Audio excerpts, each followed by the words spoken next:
Revolut will be launching its responsible Buy Now Pay Later product in Ireland as the first market to initiate competitiveness with the likes of Klarna, Afterpay, and as of recently, ApplePay Later. Lending continues to grow in fintech rapidly. We've heard the good, the bad, and the ugly lately for the Buy Now Pay Later market. Some questioning whether Revolut's lending products timing makes sense. Some envisioning a bright future as neobanks have their own way of doing things. Good morning, everyone. This is Merrick for Payment Genes. Today, it's all about payments.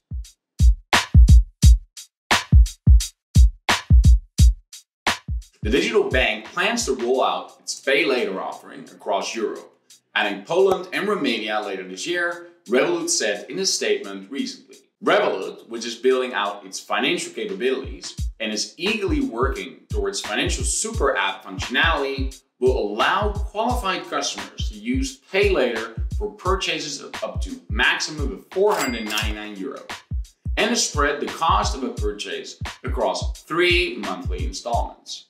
Interestingly, Revolut will assess customers' credit worthiness by leveraging upon open banking data, rather than at the point of sale, to ensure users' ability to repay potential debt. In the past, we have discussed the fundamental changes required in the business model of Buy Now Pay Later to secure its future. A change of course compared to most of their competitors' profitability in their Buy Now Pay Later offering.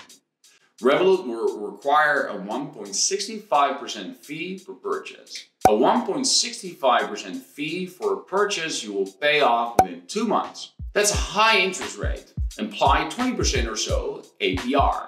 Short-term loan for Buy Now Pay Later when you don't have a deal with the merchant. Recently, we've covered ApplePay Later. Unsurprisingly, in a maturing market, Apple as well as many other companies are jumping onto the Buy Now Pay Later bandwagon. Now, the comparison could be made on fees already. We're not sure why anyone would pay a 1.65% interest with Revolut while ApplePay you pay none. You might be wondering how ApplePay Later is anticipating its profitability to work with no interest on purchases, putting them in a more competitive position as opposed to Revolut. ApplePay has the lowest friction for people who've already adopted these platforms, as well as a credit card that gets new users, and their revenue models for ApplePay Later do not solely rely on product purchases through the Buy Now Pay Later offering. Rather, it's about further embedding consumers in Apple's bigger financial ecosystem, and as a result, these consumers are generating very valuable data for Apple, as well as further strengthening the relationship, which over time generates vast amounts of value. Besides leveraging the smartphone market share they already own and their rich availability to data, it's also about established payment services, strengthening of the ecosystem and supporting hardware. Although we've had multiple coverages on the flip side of Buy Now Pay Later,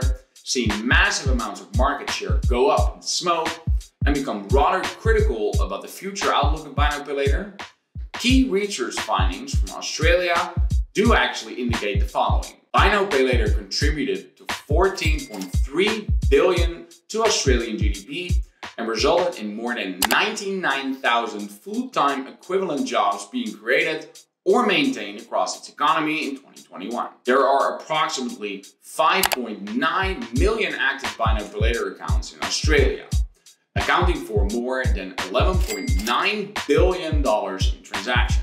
The average Buy Now Pay Later transaction in 2021 was $151, with users making an average of 16.6 Buy Now Pay Later transactions during that same year. Consumers like using Buy Now Pay Later because it gives them more control over their money, with 54% saying it helps them manage their cash flow and 49% saying it helps them feel in control of their spending. 54% said they prefer Buy Now Pay Later over other finance products because it enables them to pay no interest on their purchases. 0.34% of active Buy Now Pay Later accounts were subject to financial hardship arrangements as per June 30, 2021. The average increase in revenue generated for Buy Now Pay Later accepting merchants was an extra $25.880, equating to 5.6% of revenue. The average for small businesses was $18,500. The majority of retailers and other merchants said the revenue would fall if they stopped accepting buy now pay later offerings by 60% and predicted a 24% average reduction in revenue if buy now pay later wasn't available or the business model was fundamentally changed. Considering multiple neobanks have the target of becoming financial super apps, which bank do you believe will be the next to launch their buy now pay later offering? Let us know what you think down in the comments below. For now, I'd like to thank you all again for watching. I'm looking forward to see you again next week. Cheers, bye-bye!